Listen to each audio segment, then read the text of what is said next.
Prepare-se, porque o que está acontecendo agora no Caribe pode mudar o equilíbrio de poder no hemisfério. E quase ninguém percebeu a gravidade disso. Enquanto você assiste a este vídeo, Putin acaba de fazer o movimento mais arriscado da sua carreira: enviar armamentos estratégicos para a Venezuela, justamente no momento em que Trump mobiliza a maior força militar dos Estados Unidos na região em décadas. E, para piorar, um avião russo Il-76, o mesmo usado para transportar armas e mercenários, pousou silenciosamente em Caracas. O que tinha dentro dele? Por que Putin faria isso agora? E qual é o verdadeiro objetivo por trás desse gesto? Todas essas respostas você vai entender agora.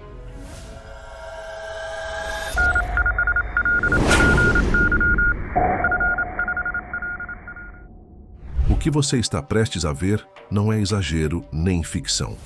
É o erro estratégico mais perigoso que Putin cometeu desde o início da guerra na Ucrânia. E ele envolve diretamente a Venezuela, os Estados Unidos e um míssil tão rápido que nenhum sistema de defesa do planeta consegue interceptar. Mas vamos começar pelo choque inicial. Você lembra do Oreshnik, o míssil hipersônico russo capaz de atingir Mach 10, mais de 12.000 km/h? Em novembro recente, a Rússia usou esse míssil pela primeira vez na Ucrânia. E o mais assustador nem é a velocidade. É o fato de que o Oreshnik carrega múltiplas ogivas independentes que se separam no ar. Em outras palavras, você derruba uma, mas as outras continuam. Não existe defesa completa contra isso. Agora, imagine essa arma a 3.000 quilômetros da Flórida. Essa ideia não saiu da cabeça de analistas. Saiu da boca de Alexei Juravlev, um dos deputados mais influentes da Duma russa, que declarou ao canal estatal russo Tsargrad TV que Moscou estaria pronta para fornecer o sistema Oreshnik à Venezuela. Ele também mencionou a possibilidade de enviar mísseis Kalibr, usados pela Rússia para atacar infraestrutura ucraniana a centenas de quilômetros de distância. Essa fala não é boato. Foi publicada em veículos como Moscow Times, Pravda, Telegraph e replicada por agências ocidentais devido ao seu impacto geopolítico. E aqui surge a primeira pergunta ao público: por que Putin ameaçaria os Estados Unidos tão perto de casa? Para entender essa resposta, precisamos observar o cenário explosivo no Caribe. O secretário de Defesa americano, Pete Hegseth, anunciou a Operação Lança do Sul, a maior movimentação militar americana na região desde a invasão do Panamá. O USS Gerald R. Ford, o porta-aviões mais avançado do mundo, está ali. Navios de guerra, destroyers Aegis, submarinos nucleares, caças F-35B em Porto Rico, a C-130 Ghost Rider em El Salvador. Tudo isso enquanto Maduro tenta convencer o mundo de que os americanos vieram combater narcoterrorismo. Mas você sabe, e ele também sabe, que o alvo real é ele. E aí entra a peça mais intrigante. Um avião russo Il-76 pousou em Caracas. Um cargueiro operado pela empresa Aviacom Zitotrans, sancionada pelos Estados Unidos, Canadá e Ucrânia por transportar equipamentos e mercenários ligados ao antigo grupo Wagner. Esse avião não aparece na Venezuela por acaso. Ele é usado para levar armamentos, drones, munições e operadores. Agora que você entendeu o tamanho da provocação que Putin fez ao enviar um Il-76 para Caracas, em plena crise com os Estados Unidos, precisamos olhar para o lado menos visível dessa história, o lado que o Kremlin tenta esconder. Porque enquanto Moscou posa de potência global enviando armas para a América Latina, a Rússia está vivendo uma de suas piores crises internas desde o início da guerra. E a pergunta que você precisa fazer é simples. Se Putin está tão forte, por que sua própria casa está desmoronando? Vamos aos fatos. Durante o verão e o outono recentes, a Ucrânia lançou uma campanha de ataques inédita contra a infraestrutura energética russa. Não foram ataques isolados. Foram centenas de drones, noite após noite, atingindo refinarias em regiões como Krasnodar, Samara, Tatarstão e até perto de Moscou. Fontes, como BBC, Reuters, Kyiv Independent e SW, confirmam que mais de 14% da capacidade de refino em algumas áreas foi danificada ou destruída. O resultado? Escassez de gasolina, filas nos postos, preços disparando e até 20 regiões russas entrando em estado de alerta energético. A situação ficou tão grave que o Kremlin teve de suspender exportações de combustível, uma medida desesperada para um país que depende do petróleo para sobreviver. E aqui surge outra pergunta para você refletir. Se as refinarias russas estão pegando fogo, por que Putin enviaria justamente os sistemas que defendem essas refinarias para a Venezuela? Porque isso é exatamente o que aconteceu.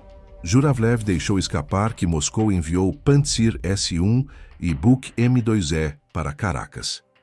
Esses sistemas, que ele tentou esconder ao dizer que os nomes e volumes são classificados, são os mesmos utilizados para derrubar drones e mísseis de baixa altitude. São justamente os que a Rússia mais precisa agora. Então por que enviar? Resposta é perturbadora, porque a crise russa é tão profunda que Putin não pode admitir fraqueza. Se recuar na Venezuela, perde o último aliado relevante nas Américas. Se deixar Maduro cair, perde toda a sua influência no Caribe. É geopolítica pura. Ele prefere correr o risco de ver suas refinarias queimando do que permitir que os Estados Unidos desmontem sua presença estratégica no hemisfério. Depois de ver o caos interno na Rússia e o envio de armamentos para a Venezuela, justamente quando Moscou mais precisava desses sistemas dentro de casa, chega a pergunta que não quer calar. Por que Putin faria isso? Por altruísmo? Por Maduro? Pelo petróleo venezuelano? A resposta é mais simples e mais perigosa do que parece: sobrevivência geopolítica. Putin não pode enfrentar militarmente os Estados Unidos no Caribe. A diferença de poder é grotesca. Enquanto Trump posiciona um porta-aviões nuclear, submarinos e caças de quinta geração, Moscou enviou um avião de carga. Só isso já mostra que Putin sabe exatamente seu lugar nesse tabuleiro. Então surge outra pergunta para você refletir. Se ele não pode ganhar militarmente, por que entrou no jogo? Porque ele não pode perder politicamente. Se a Venezuela cair, a Rússia perde. Seu último aliado sólido nas Américas, sua rota de influência no Caribe e o pouco prestígio geopolítico que ainda sustenta. É por isso que Putin joga a única carta que tem: o blefe. Um blefe calculado, arriscado e extremamente caro. Ele não envia tropas formais, porque seriam derrotadas. Em vez disso, envia sistemas suficientes para criar dúvida, para obrigar os planejadores americanos a se perguntarem: e se esses Pantsirs estiverem operacionais? E se derrubarem um F-18? Qual seria o custo político disso para Trump? Esse é o ponto central: criar um risco. Pequeno, mas real o bastante para gerar hesitação. Não é força, é incerteza. E para deixar tudo ainda mais complexo, Putin usa uma tática clássica de guerra política. Zhuravlev, o Sintuti, parlamentar barulhento, faz ameaças apocalípticas sobre Oreshnik e Calibre. Lavrov, o ministro das Relações Exteriores, nega tudo e diz que a Venezuela não pediu ajuda militar. Por que essa contradição? Porque isso dá ao Kremlin uma saída elegante. Se o blefe funcionar, Putin posa de estrategista brilhante. Se der errado, diz que tudo foi apenas um mal-entendido. É a versão moderna do "eu nunca disse isso oficialmente". Sejamos sinceros, a Venezuela não tem capacidade técnica para operar sistemas como Pantsir S-1 ou Buk M-2E. Esses equipamentos exigem anos de treinamento, conhecimento de radar, integração com redes de comando e protocolos que Caracas simplesmente não domina. Então, a pergunta inevitável é: se não são os venezuelanos, quem vai operar esses sistemas? Aqui entra a peça mais obscura do tabuleiro: operadores russos não oficiais, provavelmente ligados ao sucessor do antigo Wagner, o Africa Corps. Esse grupo atua exatamente assim: soldados experientes sem uniforme. enviados para zonas onde o Kremlin não pode aparecer oficialmente. Eles operam sistemas, treinam tropas locais, protegem instalações e, se morrerem, Moscou nega. É a estratégia perfeita. E agora pense comigo.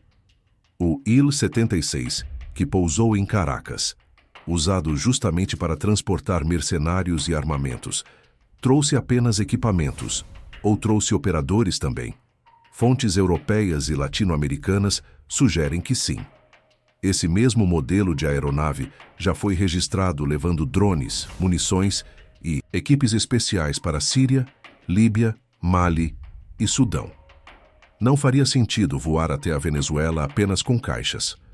O mais lógico e o mais perigoso é que russos estejam em solo venezuelano operando sistemas avançados contra possíveis aeronaves americanas. E isso muda tudo, porque agora a pergunta passa a ser: Putin está realmente blefando ou está montando uma linha de defesa real para Maduro? O governo venezuelano já pediu radares de longo alcance, sistemas antiaéreos adicionais, modernização dos caças Su-30 Mk2 e até um plano de financiamento de 3 anos com a Rostec, gigante estatal russa que controla as exportações militares. Ou seja, Maduro está rearmando o país às pressas, enquanto Washington aumenta a presença militar no Caribe. Isso não é mais preparação, é resposta direta. E aqui chegamos à parte mais explosiva do cenário. As operações no Caribe entraram oficialmente em uma nova fase. Temos, ao mesmo tempo, militares americanos posicionados em seu maior contingente em décadas, a Venezuela recebendo sistemas russos críticos, operadores clandestinos possivelmente já no país e Putin tentando equilibrar um blefe geopolítico enquanto sua própria economia queima. Agora eu te pergunto, Putin está fazendo um movimento genial para deter os americanos ou realmente cometeu o erro estratégico mais grave da sua carreira? Parte 5. Deixe sua opinião nos comentários. Queremos saber o que você pensa. E se gostou desse conteúdo, inscreva-se no canal e ative o sininho para acompanhar os próximos vídeos. Conheça também o clube de membros do canal. Lá você tem acesso antecipado aos vídeos, participa de conteúdos exclusivos e ainda ajuda diretamente a manter esse trabalho independente. Aqui, não recebemos verbas públicas nem apoio de partidos ou grandes conglomerados. Quem sustenta essa estrutura é quem valoriza informação séria, direta e sem filtro. Se você quer ver mais vídeos como este, com análises que vão além do superficial, considere se tornar um apoiador hoje mesmo. Sua participação faz toda a diferença. Agora clique nos vídeos que estão aparecendo aí na sua tela e continue explorando os bastidores da geopolítica mundial. Até a próxima!